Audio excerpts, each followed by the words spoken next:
Okay, we're looking at the handout that was intended to be really the beginning of our time together today. We ran a little short on time on Tuesday. So this was set up to be kind of like your opener, but really I kind of just want to maybe model for you how you might go about finding these antiderivatives. Remember we said that you can, we're asking you to find the antiderivative of x minus sine of x here, and the antiderivative for x, if you think about like x to the first, really that would be x squared over 2. That's how you go about the antiderivative of x to a power. You add 1 and then you divide by that. But here I want to think of a function whose derivative would be negative sine.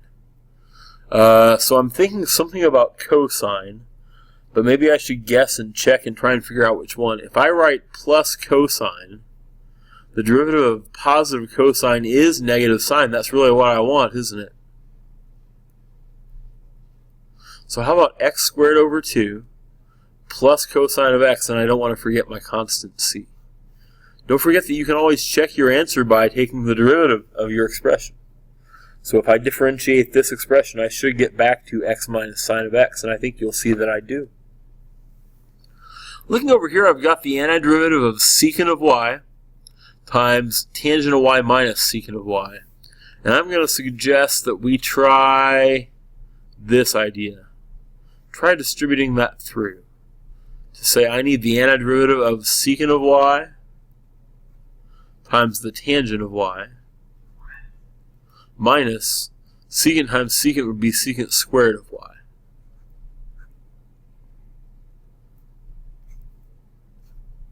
So again, it's worth pointing out that I can do this term by term. I'm trying to think of a function whose derivative would be secant of y times tangent of y. I think that's secant, right? Secant of y. And again, remember that page 244 of your textbook has a whole list of antiderivative rules. You can't use it on an assessment, but it's good to know they're there. Secant squared. Is there a function I know whose derivative is secant squared? Oh yeah, tangent. That's it. Tangent of y. And don't forget plus a constant, plus c. And there it is. That's all she wrote. The main thing we need to show you left in this learning target has to do with differential equations. We said on Tuesday that a differential equation was an equation of the form y prime equals some function of x. And you could write y prime like f prime of x equals whatever, you know. So to solve that, you need to take the antiderivative. But if I want to find a particular solution of that differential equation, in other words, what I mean is that I'm going to not just find a function plus c, I'm going to tell you what c actually is. I'm going to find a value for c. I can use what we call an initial condition. An initial condition is going to be like, in this example, a value, you know, a value in the actual function. You know a value for the function f of x. You know that when x is 0, that y is 5. That's what f of 0 equals 5 means. So the idea behind solving this differential equation, f prime of x equals 3x squared, is that I want to take the antiderivative. I'm going to take the antiderivative of 3x squared. Like so. So I'm looking for a function whose derivative is 3x squared. Let's see, that would be 3x cubed over 3. Oh, that's just x cubed. X cubed plus c. So the antiderivative of this is this. But now here's the thing. I want to find the actual value of c. I want to find the value of this thing here. So what I actually know is that y is x cubed. Solves this.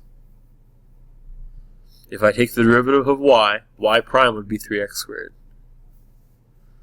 So this expression here is the one that I actually need to use to try and find c. So it turns out that when x is 0, y is 5. I can use that information here. I'll choose to let y be 5, and I'll let x be 0, and I can solve the equation that's left for c. 0 cubed is 0, so c is just 5. To actually solve this equation then, it's like now I've got an even better answer than this one here, because I know what value of c specifically makes f of 0, 5. So my best answer is that y is x cubed plus 5. Essentially, if I give you an initial condition, some information about f of x itself, you can use that information to find better than just some function plus c, but that function plus 5 in this case. So here's one for you to try. It's number 2 on your handout. We're going to pause the video. I'm going to ask you to take a couple of minutes, see if you can find the function that solves this differential equation. G prime of x equals 1 minus x, and g of 3 is negative 1. Remember to not only solve the equation, but also to find a value for c. And after the 2.5 minutes have elapsed, we'll come back together and see where we're at. Okay, let's see. It probably helps to think of this information here as saying that when x is 3, y is negative 1. That's what g of 3 being negative 1 means. So if this expression, g prime of x, is 1 minus x, I'm going to want to integrate this to get y. I'll say that y is the antiderivative of 1 minus x dx. And that means that y is, let's see, the antiderivative of 1 would be x. The antiderivative of x would be x squared over 2. And I don't want to forget that constant here at the end. And right now is when I'm going to use this information. When x is 3, y is negative 1. So everywhere I see y, I'm going to put negative 1. Everywhere I see x, I'm going to put 3. And I should be able to find you a value of c. I've got negative 1 is, this is 3 minus 9 halves. So 3 minus 4.5 is negative 1.5, or negative 3 halves. And if I add 3 halves to both sides, I think that c is just a half. And now I can do better than saying this answer. I can give you the particular solution to this, that y equals x minus x squared over 2 plus a half. How'd you do?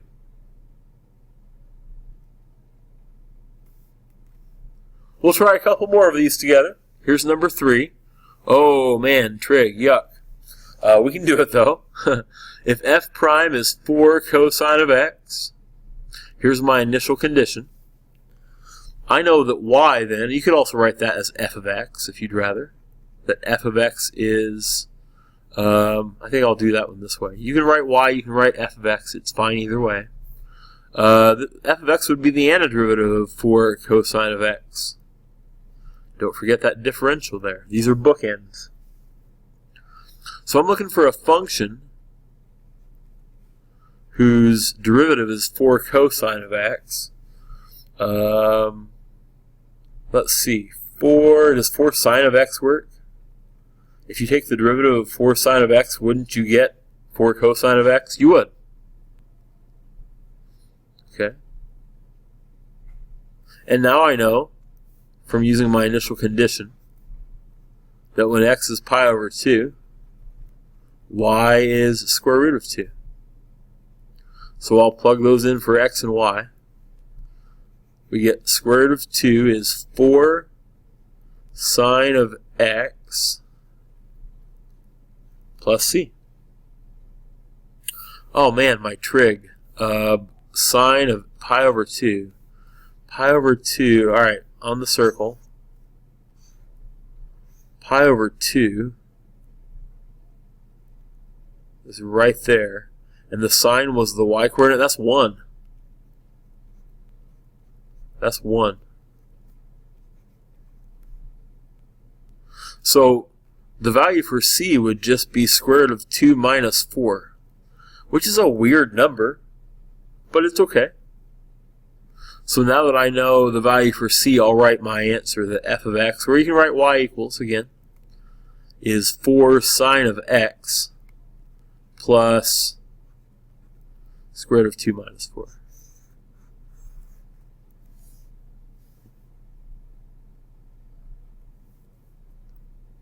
Okay, I've got one more for you to try, and it's a doozy. Check this out. It says g prime of x is 3. It says that g double prime of x is 3, that g prime of 0 is negative 2, and that g of 0 is 1. Holy cow. I would point out that this piece here tells you that when x is 0, g prime is negative 2. I would also point out that this says that when x is 0, g is 1. So if I were you, I would start with this guy right here, and let's integrate this.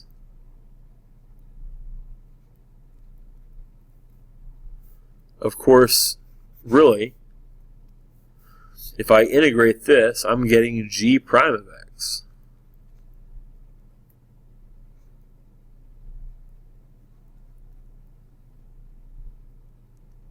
So an antiderivative of 3. I'm looking for a function whose derivative is 3. How about 3x?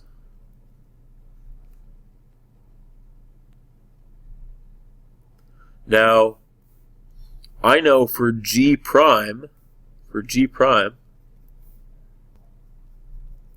that when x is 0, g prime is negative 2.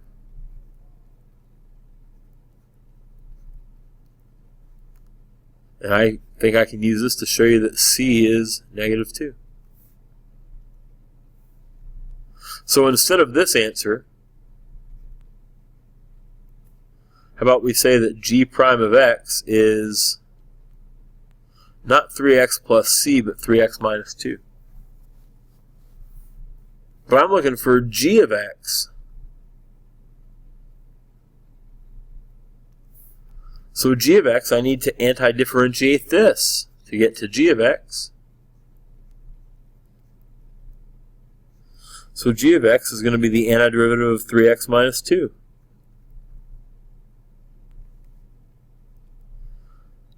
Alright, the antiderivative of 3x would be 3 halves x squared.